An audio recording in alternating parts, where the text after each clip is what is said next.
Kepala Badan POM, Dr. Penny Kalukito, Ibu PLH Deputi 1, para pakar yang hadir secara online ataupun offline. Recording in progress. Rekan-rekan media, selamat datang pada konferensi pers informasi kelima hasil pengawasan Badan POM terkait sirup obat yang tidak menggunakan propilen glikol, polyethylene glikol, sorbitol, dan atau glycerin gliserol.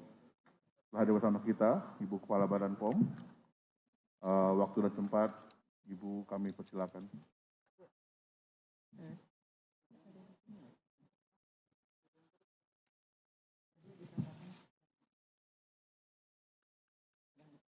Oke, diingatkan ya. Semua pakai masker ya. Saya buka biar bicaranya lebih jelas. Bismillahirrahmanirrahim. Assalamualaikum warahmatullahi wabarakatuh. Salam sejahtera untuk kita semua. Shalom, Om Swastiastu, Namo Buddhaya, salam kebajikan. Salam sehat untuk kita semua.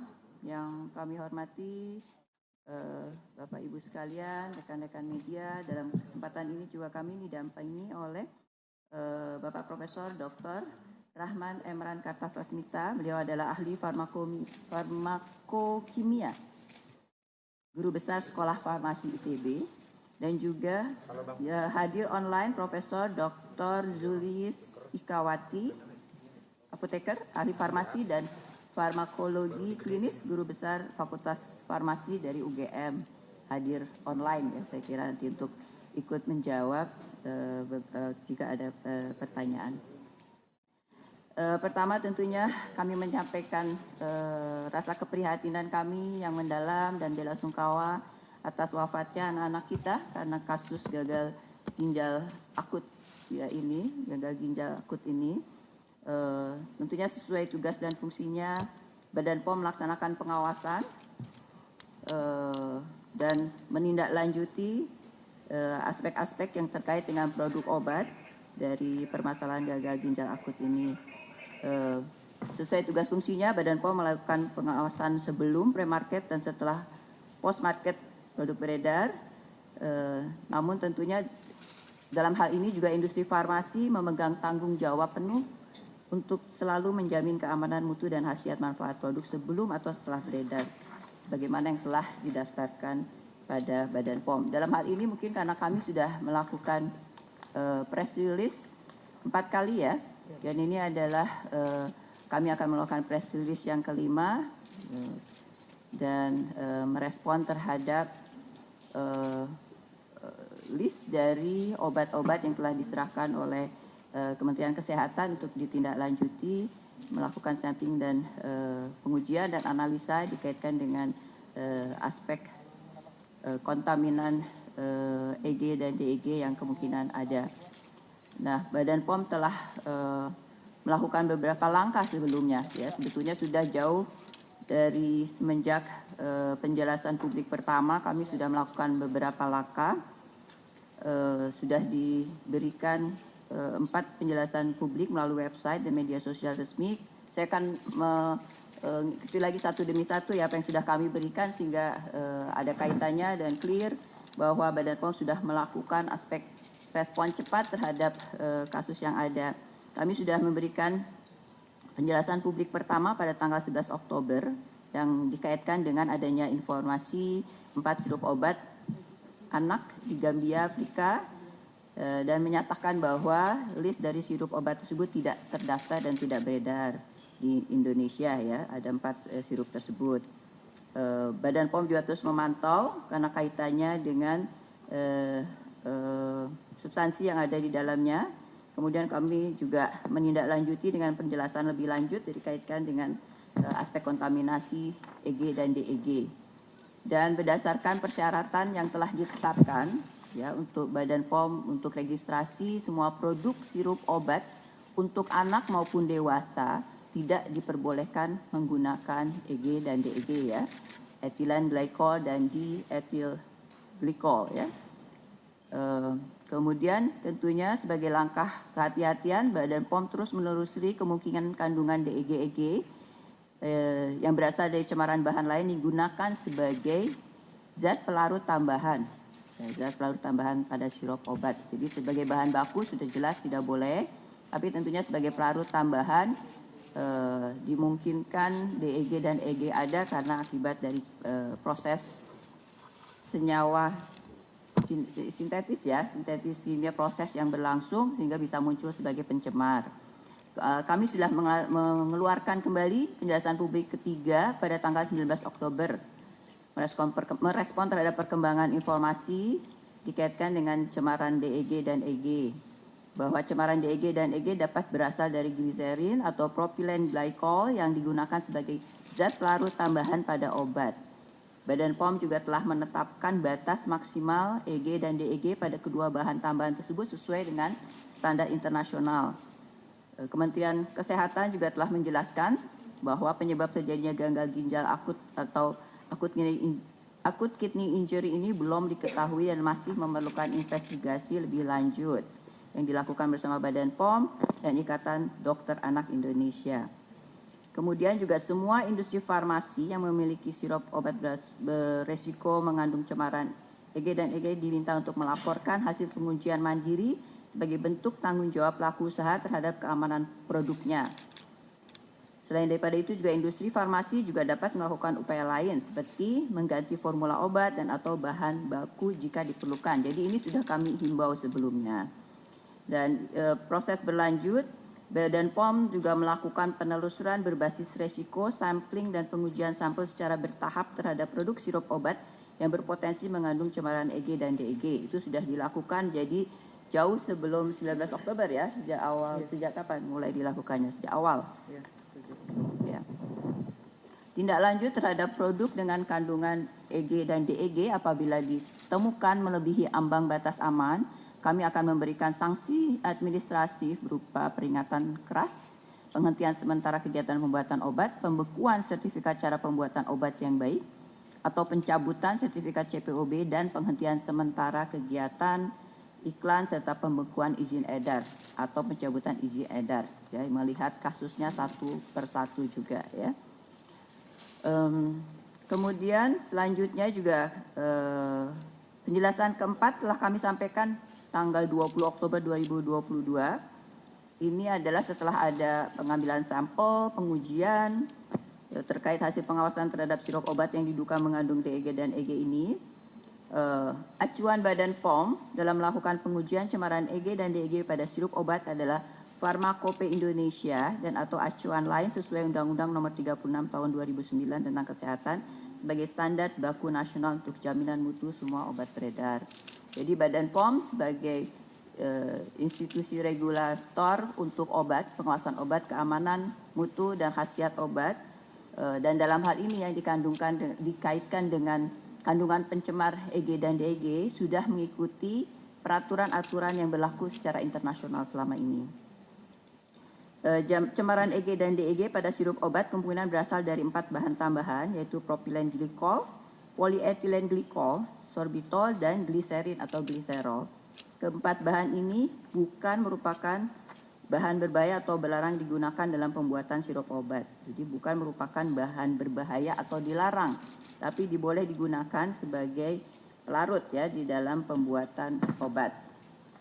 Sesuai Farmakope dan standar baku nasional yang diakui, ambang batas aman atau tolerable daily intake TDI untuk cemaran EG dan DEG sebesar 0,5 mg per kilogram berat badan per hari ya.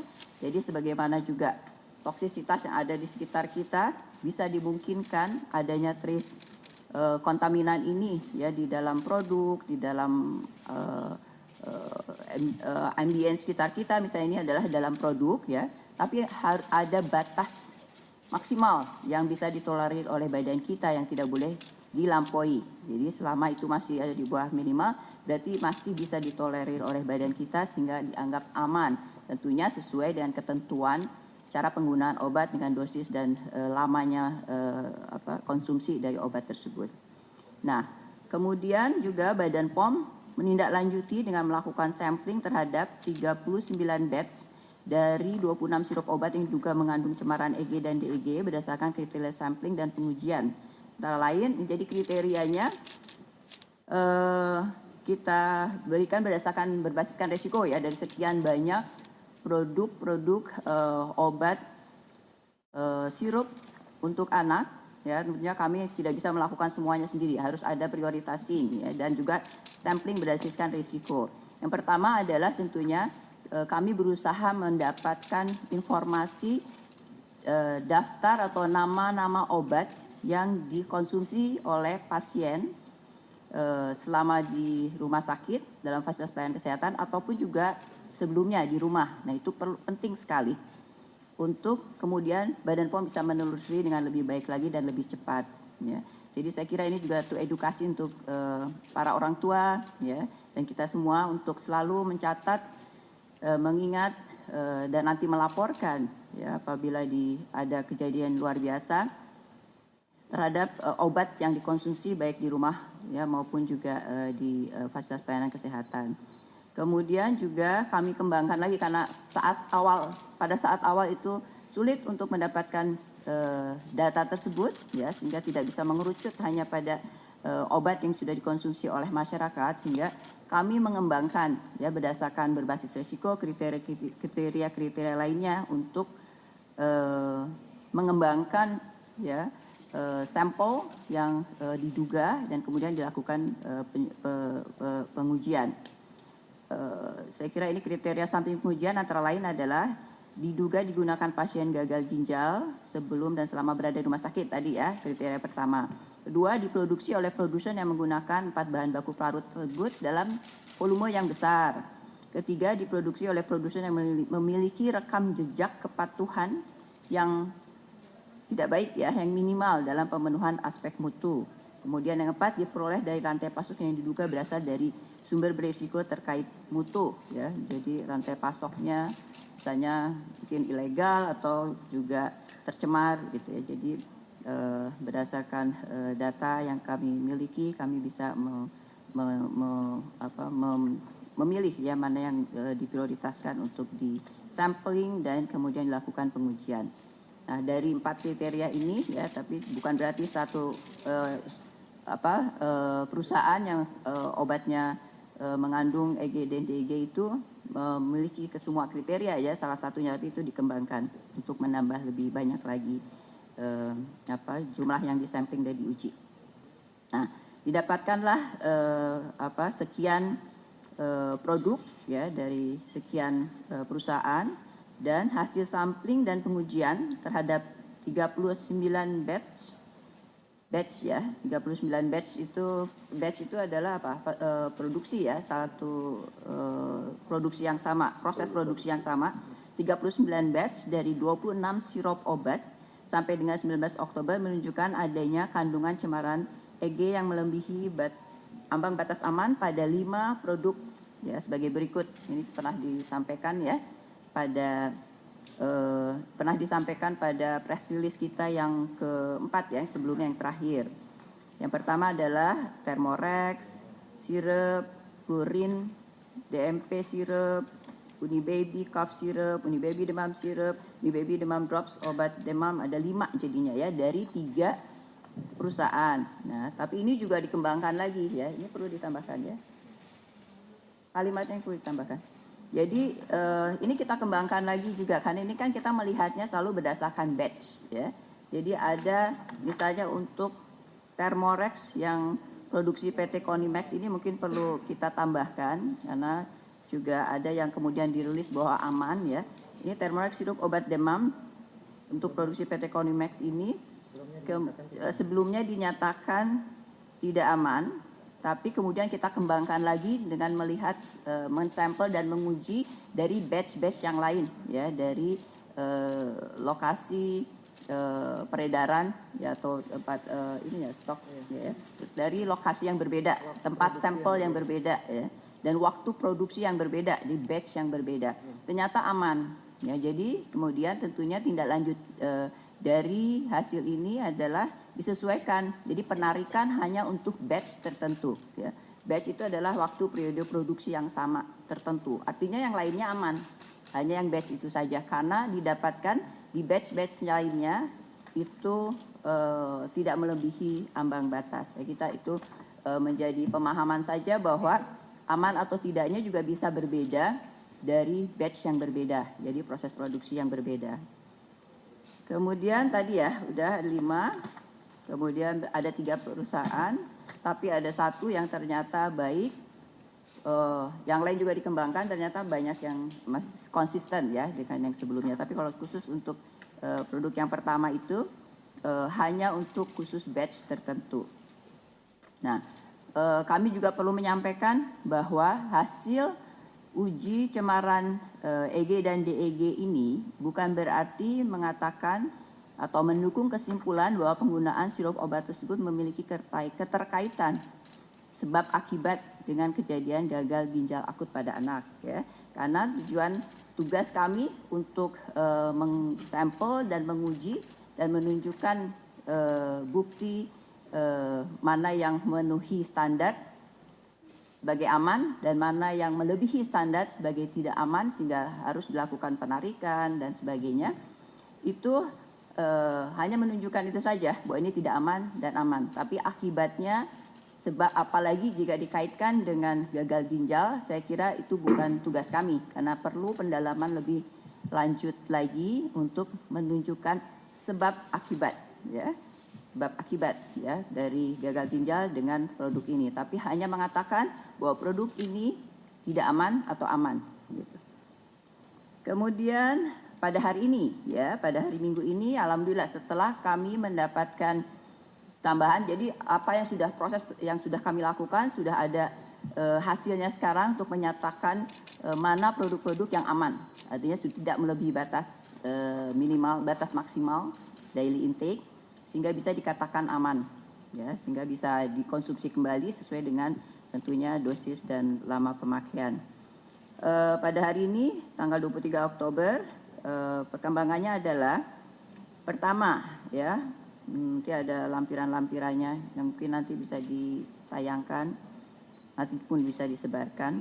Nah, berdasarkan penelusuran data registrasi seluruh produk obat bentuk sirup dan drop, ya, ini penelusuran yang kami lakukan dari mulai awal. Dari 136 sirup obat terdaftar di Badan POM tidak menggunakan 4 pelarut tersebut, propilen glikol, polyethylene glikol, sorbitol dan atau glycerin glycerol, sehingga aman sepanjang digunakan sesuai aturan pakai. Dan ini ada kami berikan dalam list lampiran nomor 1 ada 133. Oh, 133 ya. Ya, ada lampiran 1 nanti disampaikan ada 133 produk yang aman. Ya, yang tidak tidak menggunakan keempat ini ya pelarut tersebut, jadi sudah jelas ini aman. Itu screen pertama adalah tidak menggunakan pelarut tersebut, jadi aman bisa digunakan, ada 133. Nah, kemudian dari list yang diberikan oleh Kementerian Kesehatan 102 produk obat yang digunakan pasien sebagaimana disampaikan pada konferensi pers Kementerian Kesehatan. Dapat kami sampaikan dari 102 tersebut. Oh, mungkin saya perlu tambah lagi ya. Yang amannya nih, ada list tambahan lagi yang aman. Ya, dari produk yang pertama sudah kita telusur, itu yang kita dapatkan 133 aman. Kita kembangkan lagi perluasan sampel ke sarana-sarana yang sama ya. Ada beberapa sarana untuk mendapatkan 134 yang aman tersebut. Ada beberapa sarana yang ditemukan tapi aman ya. Kita kembangkan lagi produknya, didapatkan lagi, ini ada lampiran 3, didapatkan lagi 13 produk yang aman juga ya. Jadi 134 ada 13 produk yang aman. Kemudian dari 102 obat itu ada 23 produk tidak menggunakan keempat pelarut tersebut ya, propilen glikol, polyethylene glikol, sorbitol dan atau gliserin, sehingga aman digunakan. Ada 23, itu lampiran 2 ya. Lampiran 2A. Nanti ada lampiran 2A. 2 bagian A ada 23 produk yang aman. Kemudian selain daripada itu ada juga 4 produk yang telah dilakukan pengujian dan hasilnya dinyatakan aman digunakan sepanjang sesuai aturan pakai. Ya, ada 4, ada 4, B, 4, kok 4, 7 kan? 7 harusnya. 7, ya, ada 7. Ya, ada 7 produk yang sudah diuji, disampel dan diuji dan dinyatakan aman. 7 ya. Kemudian ada 3 produk yang telah dilakukan pengujian dan dinyatakan mengandung cemaran EG dan DEG melebihi ambang batas aman. Ya, namun sebenarnya ketiga produk ini memang sudah kita laporkan ya di dalam press release sebelumnya ya, 3 produk tersebut. Ya. Oke. Nah, sampai dengan saat ini demikian masih ada 72 lagi, berapa? 69. Masih ada sisa 69 lagi produk masih dalam proses sampling dan pengujian. Ya, jadi harapannya masih berapa cepatnya lah ya. Ya. Secepatnya kami akan mengeluarkan secara bertahap ya, karena ini untuk menyatakan sudah bertambah yang aman dan kemudian tentunya menjadi pilihan untuk segera bisa dikonsumsi. Ya, dalam hal ini juga Badan POM selalu melakukan juga patroli cyber, karena sekarang kita banyak sekali kami melihat maraknya penjualan online dari produk-produk obat tersebut, dan untuk menelusuri penjualan produk yang dinyatakan tadi tidak aman tadi ya, ada 3. Kami berkoordinasi dengan Kementerian Komunikasi dan Informatika dan Asosiasi E-commerce tentunya untuk melakukan take down terhadap 4.922 link yang teridentifikasi melakukan penjualan sirup obat dan dinyatakan tidak aman tersebut ya, dan akan segera di take down juga. Dan kami di seluruh Indonesia tentunya ada unit pelaksana teknis yang akan mengawal semua proses-proses ini. Sebagai penutup, Badan POM menghimbau dan mendorong tenaga kesehatan dan industri farmasi untuk aktif melaporkan efek samping obat atau kejadian yang tidak diinginkan pasca penggunaan obat kepada Pusat Farmakovigilan Meso Nasional ya, melalui aplikasi e-Meso. Meso itu adalah monitoring efek samping obat. Ya, aplikasi monitoring efek samping obat yang untuk segera dilaporkan ke Badan POM sehingga kita bisa menelusur, menindaklanjuti dengan cepat. Dan terutama yang penting kami juga mengimbau masyarakat untuk lebih waspada, menjadi konsumen yang cerdas dan berdaya, selalu mencatat obat yang dimakan baik di rumah, swamedika maupun di fasilitas pelayanan kesehatan, sehingga apabila mendapatkan situasi seperti yang kita hadapi sekarang bisa segera cepat Badan POM menelusurinya. Dan hanya membeli dan memperoleh obat melalui sarana resmi, apotek, toko obat berizin, puskesmas atau rumah sakit terdekat. Jika membeli obat secara online, agar hanya dilakukan di apotek yang telah memiliki izin penyelenggaraan sistem elektronik farmasi. Ya, dan selalu menerapkan cek kemasan, label, izin edar, dan kadaluarsa. Ya, dan hanya mencari informasi dan sumber resmi terpercaya serta teliti setiap informasi yang diperoleh, terutama mencari informasi silakan ke Badan POM, banyak sekali kan akses untuk melakukan pengaduan atau mendapatkan informasi. Saya kira demikian, saya menutup laporan pada masyarakat ini, semoga menjadi perhatian dan kelegaan untuk kita semua untuk bisa memanfaatkan produk-produk yang sudah dinyatakan aman tersebut. Demikian, terima kasih. Assalamualaikum warahmatullahi wabarakatuh. Terima kasih banyak Bu Kepala Badan. Sekarang kami undang rekan-rekan media yang hadir secara luring untuk menyampaikan pertanyaannya. Yang pertama mungkin dari, silakan sebutkan nama dan asal medianya. Selamat sore, saya Vidya dari Detik Health. Ada beberapa pertanyaan. Pertama, mengingat ini terlanjur sudah ada tadi 5 produk, yang mungkin tadi ada 3 produk juga baru disebutkan, sudah termasuk dalam 5 yang kemarin disebutkan, yang ternyata mengandung EG dan DEG melebihi ambang batas. Apakah ternyata adanya temuan itu bisa dikatakan mungkin BPOM ada yang terlewat atau kebobolan sehingga bisa ada temuan itu dan baru ditemukannya sekarang gitu, atau mungkin bisa diluruskan sebenarnya apa yang membuat ditemukan itu baru sekarang, sebelum-sebelumnya apakah ada evaluasi yang berulang juga atau seperti apa prosedurnya. Kemudian juga seperti apa kemungkinan penyebabnya.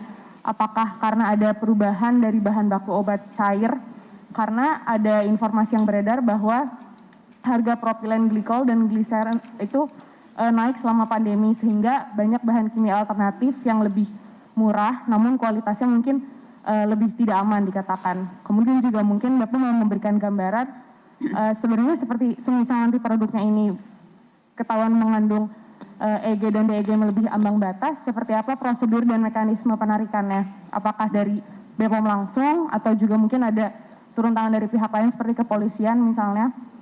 Kemudian juga terkait satu lagi, terkait sejauh ini apakah ada pencarian atau temuan lebih lanjut terkait ada atau tidak kaitan dengan kasus kematian di Gambia yang beredar informasi banyak katanya kematian cedera ginjal itu disebabkan oleh obat batuk dengan kandungan paracetamol. Terima kasih. Oke, pertama adalah tadi ya tentang pengawasan. Jadi begini, Badan POM sudah menerapkan pengawasan terhadap pencemar di dalam bahan baku, ya di awal itu jadi dalam baku pre-market dan post-market sesuai dengan ketentuan internasional, ya bahwa pada saat pendaftaran tidak boleh menggunakan bahan baku yang mengandung ethylene glycol dan diethyl glycol, ya dengan kenapa? Ada batas cemaran. Iya nanti ditambahkan Bu. Ya, kemudian ya tentu saja ada batas cemarannya ya. Tadi dikatakan bahwa tidak mungkin kita pencemar nol misalnya ya dalam situasi yang ada, tapi ada batas pencemaran. Jadi ada persyaratan yang disubmit atau diserahkan kepada Badan POM di awal yang harus diserahkan dan memenuhi ketentuan yang memang telah ditegakkan. Ya, nah kemudian apabila akan melakukan perubahan dari bahan baku harus melapor pada Badan POM, ya tentunya itu dengan juga kepercayaan daripada otoritas obat Badan POM pada pelaku usaha, ya mengingat juga Badan POM mendukung percepatan dari legislasi sehingga tugas dari quality control dari industri farmasi masing-masing juga untuk melakukan pengecekan sendiri dan melaporkan ke Badan POM. Jadi ada trust kepercayaan, ya. Dan aturan yang sudah berlaku internasional sudah ditegakkan ya selama ini. Nah, kemudian selama ini memang pengawasan terhadap kadar pencemar di produk jadi itu tidak menjadi ketentuan dalam pengawasan, standar pengawasan atau standar apa istilahnya? Standar apa itu? Kompendia. Oh, standar kompendia atau standar pembuatan obat ya. Ya. Standar pembuatan obat tidak mensyaratkan adanya pengawasan produk jadi terhadap pencemar-pencemar tersebut, ya. Nah itu sehingga itu memang tidak dilakukan, ya. Namun selalu ada perkembangan, selalu ada kasus yang saya kira ini adalah sesuatu hikmah di balik ini adalah bahwa ini akan digunakan untuk memperkuat atau merubah sistem pengawasan pre dan post market yang ada. Jadi ke depan kami akan memperbaiki dan lebih memperkuat pengawasan baik di pre-market maupun juga di post-market dengan beberapa ketentuan-ketentuan yang mengharuskan industri farmasi lebih melakukan sendiri, menganalisa, memastikan quality control-nya lebih ditingkatkan dan kami akan mengawasi juga ya pengawasan di post-market dari produk tersebut tentunya dengan berbasiskan resiko, tapi tetap ada sehingga ini memberikan keyakinan bahwa industri di dalam pre-marketnya akan taat terhadap aturan yang ada. Misalnya tadi ya apabila ada perubahan bahan baku atau kandungannya seperti apa sebetulnya apabila membeli dari sumber lain mereka harus meyakinkan juga tidak hanya berdasarkan pada certified of analysis misalnya yang dibuat oleh penjualnya tapi mereka harus melakukan pengujian sendiri dari produk tersebut meyakinkan dan baru mendaftarkan atau melaporkan pada Badan POM. Pertanyaannya lainnya adalah apa tadi? Prosedur penarikan. Prosedur penarikan tentunya silakan nanti. Prosedur penarikan dilakukan oleh industri masing-masing, dilaporkan pada kami tapi dikawal ya karena penarikan kan mungkin distribusinya sudah sampai ke titik terjauh atau di wilayah-wilayah Indonesia. Kami ada UPT kami tentunya ada unit pelaksana teknis balai-balai Lokapom di sana yang akan mengawal. Kami tentunya punya data distribusi tersebut. Kami akan mengawal dan mereka yang akan harus juga lapor ke Badan POM. Ya.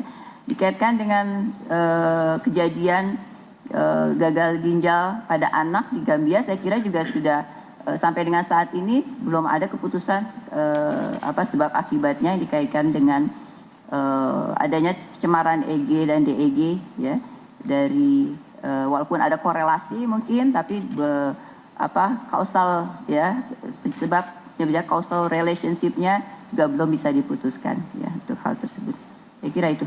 Saya tambahkan, Pak. Mau tambahkan? Ya. Silakan, Pak. Tambahkan, Pak. Mohon izin Bu Kepala Badan, Bapak Ya. Ibu sekalian. Saya kira yang disampaikan oleh Bu Kepala Badan bahwa tadi dilaporkan adanya produk-produk yang dilaporkan dari hasil pengujian itu EG-nya itu konsentrasinya melewati ambang keamanan. Ya. Namun itu perlu dipahami, itu sama sekali tidak menyatakan atau men-statement adanya hubungan kausalitas. Seperti disampaikan tadi bahwa penilaian keamanan itu berbasis nilai yang namanya probable daily intake sebesar 0,5 mg per kilogram berat badan per hari. Jadi dengan berdasarkan aturan pakai kita melakukan perhitungan dan itu disimpulkan melewati ambang tersebut. Tetapi di dalam kajian risiko atau assessment, apabila suatu nilai itu melewati ambang keamanan dalam hal ini adalah TDI, tidak dimaknai serta-merta akan terjadi keracunan. Tetapi maknanya adalah bahwa yang mengkonsumsi tersebut beresiko mengalami gangguan kesehatan. Sesuai dengan critical point yang dijadikan nilai penentuan nilai TDI tersebut. Jadi sama sekali di sini jangan kemudian lantas ditarik kesimpulan yang sangat gegabah bahwa itu ada hubungan kausalitas. Tidak sama sekali. Kaidahnya adalah apabila paparan itu melewati nilai ambang batas tersebut, maknanya adalah yang bersangkutan sekarang berisiko. Tapi tidak serta-merta dapat dikatakan terjadinya peristiwa keracunan atau intoksikasi. Demikian, terima kasih Prof. Emran. Saya kira itu informasi tambahan yang penting ya, saya kira, dan itu tidak hanya terjadi untuk EG dan DEG ya, setiap toksisitas itu konsepnya demikian kan ya, tentang adanya maksimum daily intake ya, toleransinya manusia itu perhitungan-perhitungan yang berbasiskan resiko. Nah, resikonya adalah misalnya karsinogenik, tapi bukan berarti dia langsung akan mendapatkan. Itu perlu pendalaman lebih jauh lagi oleh para expert ahlinya tentunya. Demikian. Tapi untuk kehati-hatian, kita menerapkan ambang tersebut untuk mengatakan ini aman atau ini tidak aman. Kalau tidak aman berarti harus segera ditarik sehingga tidak dikonsumsi oleh masyarakat. Ya, sebagaimana tadi 3 produk tersebut. Ya, berikutnya Bu, mungkin dari berita 1. Ya, halo, cek. Saya Puja dari Berita 1, terima kasih Bu Penny untuk penjelasannya. Ibu boleh tolong dikonfirmasi sebenarnya apakah EG dan DEG ini digunakan dalam formulasi obat atau kedua senyawa ini hanya muncul dari 4 bahan pelarut ini? Bisa tolong dikonfirmasi Bu untuk edukasi masyarakat juga. Terima kasih. Baik, saya kira saya serahkan pada ahlinya ya biar lebih detail. Jadi apakah ini digunakan atau apa tadi sekali lagi? EG Apakah dan memang DEG. digunakan dalam formulasi obat atau ini senyawa yang ditimbulkan dari 4 bahan pelarut ini? Ya. Jadi munculnya EG dan DEG itu bagaimana Pak? Ya. Baik, izin saya jelaskan. Jadi EG dan DEG itu adalah 2 bahan kimia yang non-edible. Jadi sama sekali tidak boleh digunakan pada produk apapun yang ditujukan untuk dikonsumsi oleh manusia. Dasarnya begitu, Pak. Namun demikian, beberapa bahan yang digunakan sebagai pelarut campur dalam formulasi sediaan farmasi diistilahkan dengan excipient, istilahnya. Dalam hal ini adalah propilen glikol, gliserol, kemudian sorbitol, dan satu lagi sebetulnya ada polietilen glikol. Ya. Karena dari proses produksi dimungkinkan terjadinya impurities, ya, bahasanya impurities bahasa Inggrisnya, maka tidak mungkin kalau menetapkan bahwa EG dan DEG pada keempat bahan tersebut itu harus 0. Di dunia ini tidak akan ada yang mampu memenuhi itu, padahal bahan baku kan diperlukan untuk formulasi. Sehingga kompendium negara manapun, ya termasuk Indonesia, sekarang ada FI 6 dan suplemennya, kemudian di Amerika yang biasanya di acuan seluruh dunia juga itu US Pharmacope, tidak pernah menyatakan EG dan DEG pada keempat bahan tersebut itu harus negatif ataupun tidak terdeteksi, tetapi menetapkan ambang batas. Nah, ambang batasnya bisa dicek sebetulnya pada FI 6 maupun US Pharmacope, ya, yang ingat saya itu pada polyethylene glycol untuk EG dan DEG itu masing-masing 0,1% atau 1000 ppm. Demikian juga pada sorbitol dan pada gliserol. Nah, kecuali pada polyethylene glycol, total EG dan DEG itu 0,25% atau 2500 ppm. Itu adalah sudah bahan yang dikatakan pharmaceutical grade, ya, derajat kemudian paling tinggi. Gitu. Sehingga ketika bahan-bahan itu digunakan pada formulasi obat, ya, obat sirup, karena dibolehkan dan dimungkinkan sebagai impuritis dengan ambang-ambang tadi, jadi pada produk akhir kalau diperiksa dan menggunakan bahan tersebut itu bisa ada. Nah, tapi ada itu tadi maknanya bukan TMS, kita akan melihat ada itu konsentrasinya berapa. Apabila berdasarkan perhitungan berbasis risiko tadi itu melewati ambang TDI 0,5 mg per kilogram berat per hari, kita nyatakan secara perhitungan risiko itu tidak aman atau berisiko. Nah, tugas Badan POM adalah memastikan bahwa keberadaan cemaran-cemaran tadi itu semuanya itu harus di-maintain agar tidak melewati ambang batas keamanan tadi. Tetapi bukan menegatifkan, itu negara manapun sepertinya tidak ada yang mampu. Demikian, mudah-mudahan jelas. Iya, saya kira lengkap ya. Terima kasih. Berikutnya, Mas tadi yang ini. Silakan sebutin namanya dan dari mana. Ya baik, selamat sore. Saya Lutfi dari Kumparan. Izin bertanya terkait, tadi mohon maaf, minta ditolong didetailkan terkait dari pencemaran EG dan DEG ini. Itu salah satunya adalah dari pabrikan atau produsen atau dari bahan baku yang digunakan oleh produsen. Terus yang selanjutnya terkait dari permintaan yang sempat tinggi terkait untuk obat jenis sirup menyebabkan maksudnya bahan baku juga naik begitu. Itu apakah produsen kesulitan mencari bahan baku dan cari alternatif yang lebih murah, artinya lebih murah untuk di keempat bahan yang tadi sudah dijelaskan.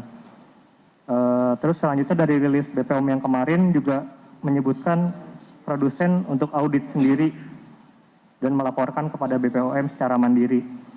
Bukankah itu lebih beresiko karena bentuk dari pengawalan BPOM itu seperti apa terkait pelaporan dari produsen? Terus terkait pertanyaan selanjutnya itu untuk selain obat-obat yang digunakan, ini untuk obat paracetamol, apakah aman untuk digunakan? Dan apakah ada ambang batas amannya juga seperti itu? Terima kasih. Baik. Oke. Untuk pertanyaan pertama tadi saya menangkapnya adalah ya pasti pertanyaan tentang kenapa, apakah mungkin karena bahan bakunya berubah dan sebagainya. Nah, itu akan menjadi tahapan pendalaman kami ya tentang sebabnya kenapa sampai sekarang ada kadar konsentrasi pencemar sampai di produk yang melebihi ambang batas ya. Tapi tadi sebagaimana disampaikan pada intinya sih memang akan selalu ada ya, hanya sekarang berapa jauh ya yang harusnya adalah tidak melebihi dari ambang batas yang ada. Tapi saya kira ini akan menjadi pendalaman kami pada perusahaan-perusahaan yang didapatkan produknya melebihi ambang batas atau TMS tersebut ya, tidak memenuhi persyaratan. Ini akan ada pendalaman lagi dikaitkan dengan sumber bahan bakunya dan kami sudah mulai melakukan langkah-langkah pembinaan, mendatangi dan melihat lebih jauh lagi pada bahan bakunya secara detail. Kemudian tadi tentang audit yang istilahnya apa? Inspeksi sendiri, audit sendiri, audit mandiri ya. Saya kira itu adalah ketentuan yang ada ya di dalam standar industri farmasi ya, industri farmasi dan juga dalam kaitannya dengan pengawasan obat secara internasional bahwa tanggung jawab terhadap quality control dari proses bahan-bahan baku yang ada di industri farmasi ya juga harus ada terutama tanggung jawab tersebut di industrinya tersebut masing-masing, dan Badan POM nanti memverifikasi, bukan berarti diserahkan begitu saja, tapi Badan POM secara intensif melakukan pre-market, jadi pengawasan pada saat pendaftaran, pemberian submission dari dokumen-dokumen yang ada. Kami tentunya melakukan pencermatan dengan pengalaman yang sudah dilakukan oleh Badan POM selama ini. Tentunya Badan POM sudah mempunyai database yang lengkap, mempunyai pengetahuan yang mendalam dikaitkan dengan suatu corporate, suatu perusahaan dengan rekam jejaknya, kemudian dengan data-data yang diberikan.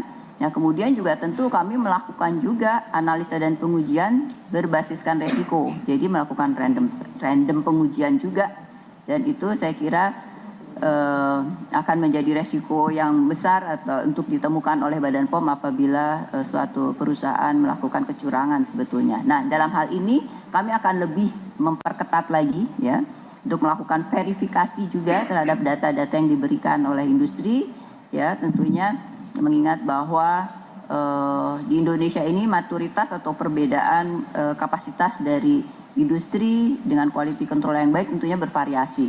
Nah, itu menjadi pertimbangan kami dengan situasi yang kita hadapi ini, bahwa kita akan lebih memperketat pre-market, dan kemudian kedepannya juga post-market, pengawasan terhadap obat jadinya juga akan kita lakukan secara berbasiskan risiko atau random ya.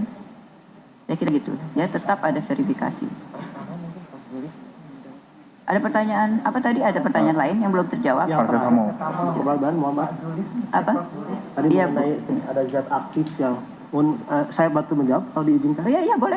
Tadi saya nggak Mas nangkap aja. siapa yang dari itu mengatakan apakah selain obat paracetamol juga ini aman untuk dikonsumsi, kan kurang lebih begitu ya? Oh yang Gambia ya, kasus Gambia? Ya. Paracetamol Ya. apakah aman? Jadi saya mungkin mengkonfirmasi bahwa permasalahan cemaran EG dan DEG dalam sediaan obat yang dikonsumsi oleh masyarakat, anak-anak maupun orang dewasa, ini kaitannya bukan dengan zat aktifnya. Paracetamol kan zat khasiatnya. Ya. Tetapi kaitannya adalah tadi dengan bahan tambahan yang digunakan untuk memformulasikan sediaan sirup. Tadi ada polyethylene glycol, glycerol, dan sorbitol. Jadi masalah paracetamolnya tidak ada urusan sama sekali. Jadi termasuk kalau dibikin sirup obat batuk, ada zat aktif lain untuk obat batuk, ya. Ini juga nggak ada kaitannya. Jadi isu ini sama sekali nggak ada kaitan dengan zat khasiatnya, tetapi dengan cemaran yang berasal dari Tambahan ya. bahan tambahan, yang mungkin berasal dari bahan tambahan, ya, dan bisa terbawa.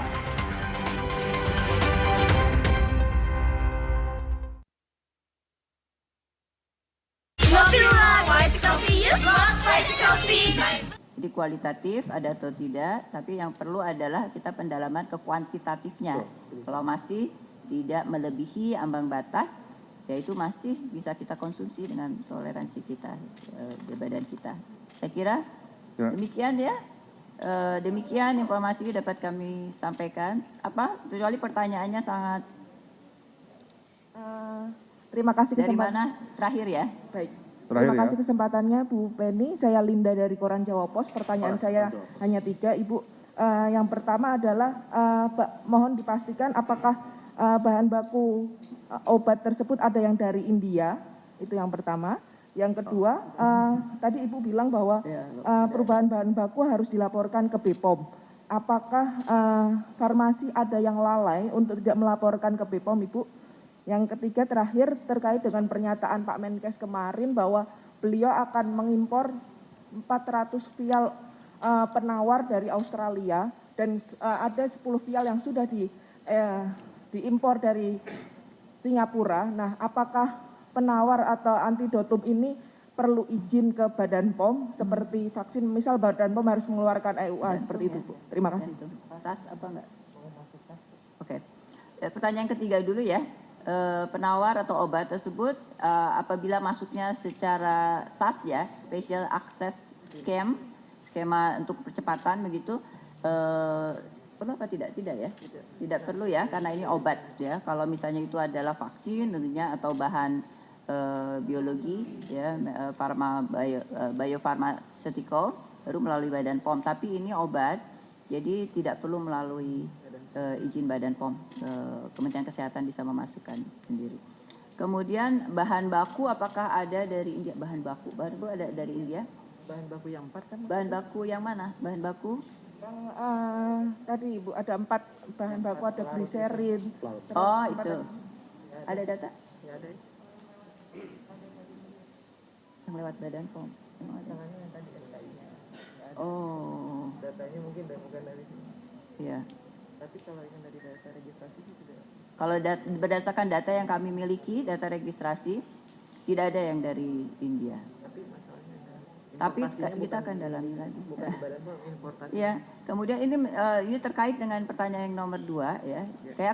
Kami akan lebih mendalami lagi ya, apakah memang ada industri farmasi yang ternyata mengganti bahan baku ya, dengan situasi kemarin kita banyak sekali permasalahan ya dikaitkan dengan akses ke bahan baku selama masa pandemi, itu bisa dimungkinkan. Tapi kita akan mendalami lebih lanjut lagi. Ini adalah bagian yang akan kita lihat, kita cermati dikaitkan beberapa temuan. Saya kira demikian.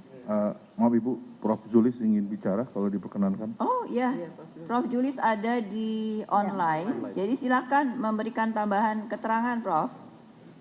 Baik, terima kasih Ibu Kepala Badan. Selamat sore teman-teman media semuanya. Jadi saya kira kita sangat senang sekali pada sore hari ini sudah mendapatkan tambahan informasi yang sangat berharga terkait dengan beberapa sirup-sirup yang kemarin masuk dalam list dan kemudian ternyata dinyatakan tidak mengandung atau tidak menggunakan bahan-bahan yang berpotensi untuk menyebabkan cemaran. Sehingga tadi misalnya ada yang menanyakan tentang paracetamol, mungkin di dalam list nanti bisa teman-teman lihat bahwa ada juga yang mengandung paracetamol yang sudah ada di dalam list yang aman tadi, sehingga sudah bisa digunakan. Jadi sementara teman-teman kita bisa mencermati semuanya list yang nanti insya Allah akan dirilis oleh Badan POM, sehingga tentunya itu sudah bisa lagi digunakan ya, karena sudah ada jaminan bahwa insya Allah itu tidak lagi berpotensi menyebabkan gangguan ginjal, apalagi gangguan ginjal itu sendiri belum bisa dipastikan adalah disebabkan secara pasti karena akibat pengeluaran dietilen glikol maupun etilen glikol. Saya kira demikian kita bisa menggunakan list tadi untuk ke depan edukasi kepada masyarakat untuk tidak panik ataupun khawatir begitu. Demikian Bu Kepala Badan. Baik. Saya kira Demikian sudah ya. cukup jelas ya teman-teman semua, rekan-rekan media. Kita tutup konferensi pers kita pada sore hari ini, sudah menjelang maghrib, sebentar lagi maghrib. Kami ucapkan terima kasih banyak. Wabillahi taufiq wal hidayah. Wassalamualaikum warahmatullahi wabarakatuh. Waalaikumsalam. Waalaikumsalam warahmatullahi wabarakatuh. Terima kasih, Prof. Emma. Terima kasih. Dari ITB. Dari TV.